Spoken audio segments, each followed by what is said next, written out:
Hello दोस्तों, सादर प्रणाम। मैं आपकी गुड़िया मौर्य और मेरे यूट्यूब चैनल पर आप सभी का स्वागत है।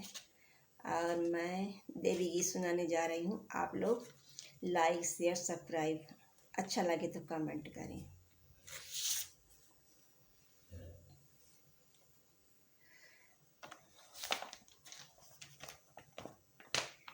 सोवत मैया के जगाई कैसे जी, सोवत मैया के जगाई कैसे, बिना कैले दर्शनवा घर जाई कैसे, बिना कैले दर्शनवा घर जाई कैसे।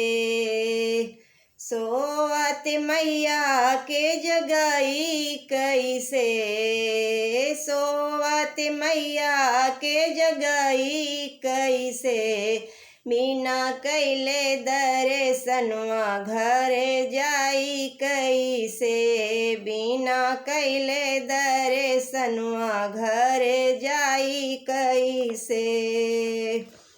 टिकुआ ले आई मैं तो बिंदिया ले आई, टिकुआ ले आई मैं तो बिंदिया ले आई, मंगिया में सिंदूरा लगाई कैसे, बिना कैले दर्शनवा घर जाई कैसे, हो बिना कैले दर्शनवा घर जाई कैसे, बिना कैले दर्शनवा घर जाई कैसे।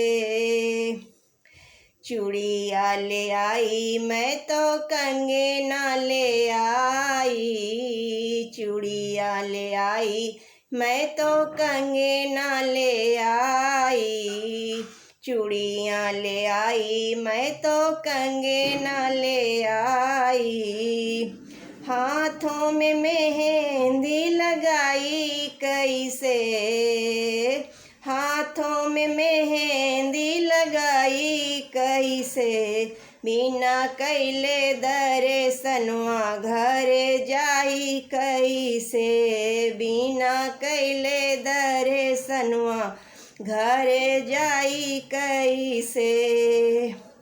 सोवत मैया के जगाई कैसे, सोवत मैया के जगाई कैसे, बिना कैले दर्शनवा घर जाई कैसे, बिना कैले दर्शनवा घर जाई कैसे।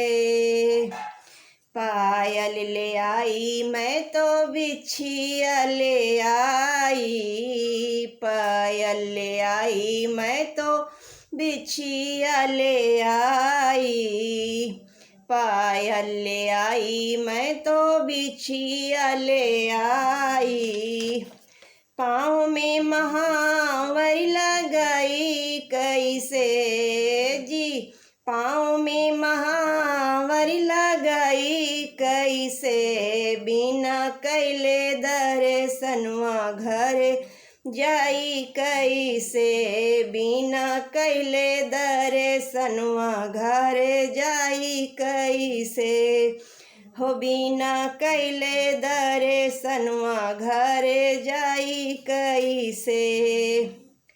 सोवत मैया के जगाई कैसे, सोवत मैया के जगाई कैसे, बिना कैले दर्शनवा घर जाई कैसे, बिना कैले दर्शनवा घर जाई कैसे।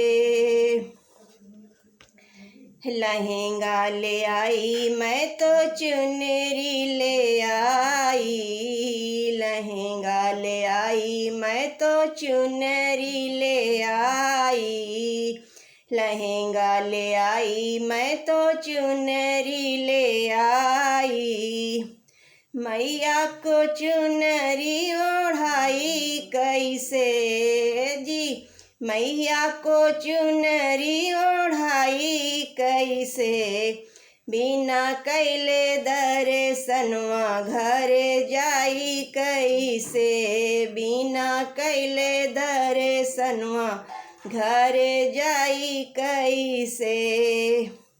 सोवत मैया के जगाई कैसे, सोवत मैया के जगाई कैसे, बिना कैले दर्शनवा घरे जाई कैसे, बिना कैले दर्शनवा घरे जाई कैसे। जय शेरा वाली माँ।